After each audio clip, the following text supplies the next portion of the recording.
Hey everyone, Jacob here from jacobteacher.com. I hope you're doing well. I'm back this week with another writing workshop. If you're new here, in these workshops, what I do is I take a sample of writing that was written by a non-native English speaker and I correct the writing. I offer my feedback. In this week's workshop, we're going to look at a piece of writing that was written by someone who is participating in my free 5-day English workshop. By the way, if you'd like to join, the link to do that is in the description of this video. Now, I've been asking people who are joining the group for my workshop to introduce themselves in a post and to tell me about one thing they've done recently that they are proud of.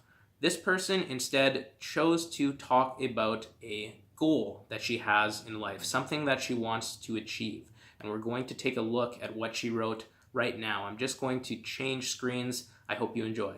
All right, everyone, let's begin. And I should say that this is actually just an excerpt from a longer post. An excerpt is a small portion of something larger. So this person who wrote this, they wrote a much longer post, and I'm just taking a small paragraph from the whole post. So I'm going to begin by reading it all the way through first. My purpose is to become a good daughter. Even I couldn't earn enough money for my parents, I wish to fulfill my parents' desire. My parents are my life. I won't let them disappointed me. They wanted to see their daughter's success, so I'm trying to get my parents' soul. Recently, I got my test result. The result wasn't high, but for it was one of my achievement, because I have never gotten such kind of mark. So thank you so much for sharing. It's a very touching story, and the first thing I'm going to do is change this first sentence of yours a little bit. My purpose in life is to be a good daughter. I've changed my purpose to my purpose in life.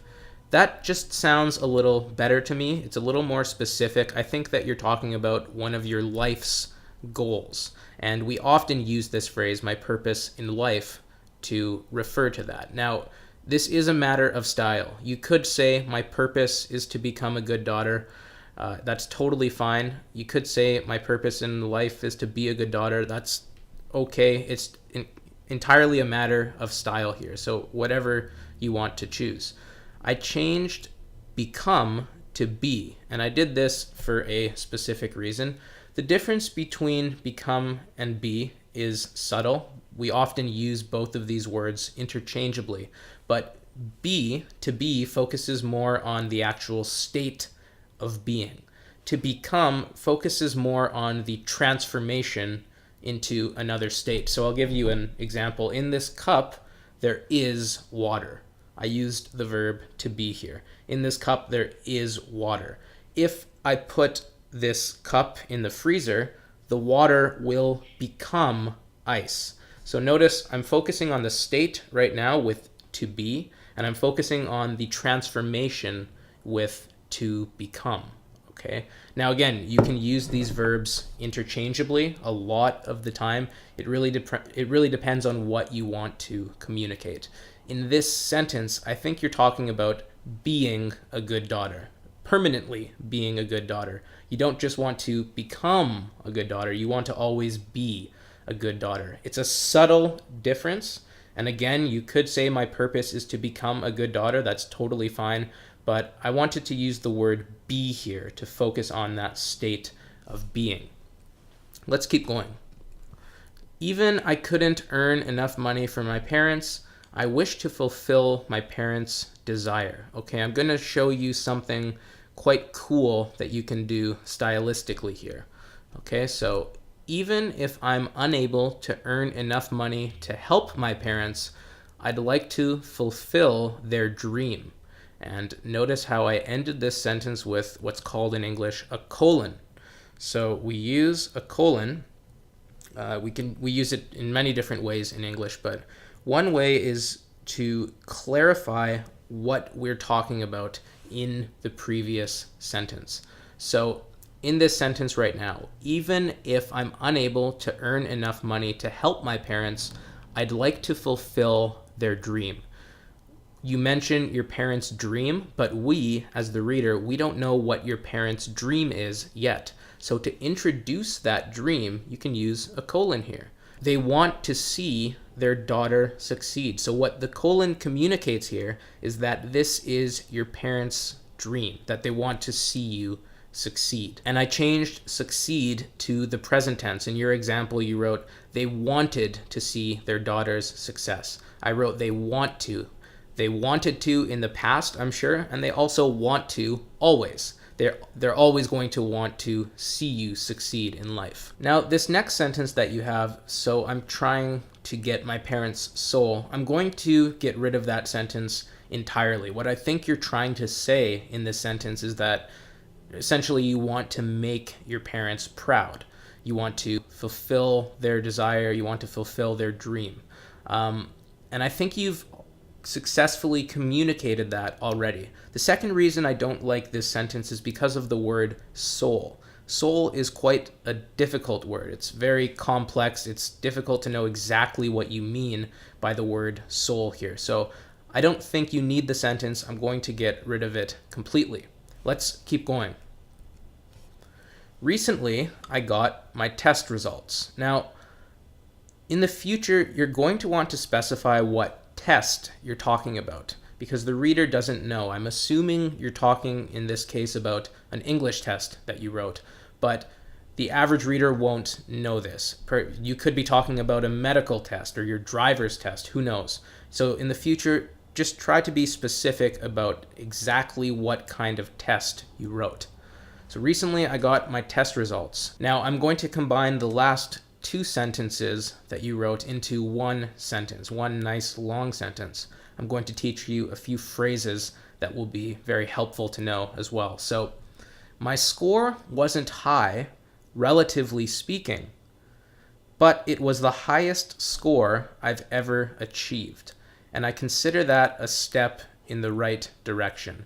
I changed result to score. It sounds a little more natural.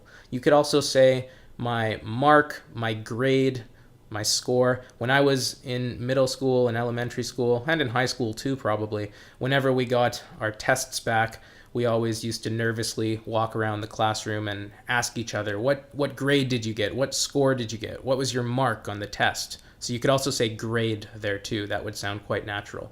Here, I just chose score. My score wasn't high, relatively speaking. Now, what does relatively speaking mean? Well, in your initial example, what I think you're trying to communicate is that your score wasn't that high compared to other people's score or compared to the average score. You're talking about a comparison here, and you want to make that clear, and relatively speaking is a great phrase to do that. My score wasn't high, relatively speaking, means that your personal score compared to some other score wasn't that high. So it's a great phrase to use. It's quite common. My score wasn't high, relatively speaking, but it was the highest score I have ever achieved. And I consider that a step in the right direction. Okay, so we have this nice idiom at the end of the sentence here, a step in the right direction. What does that mean? A step in the right direction means an action that increases your chances of achieving something else.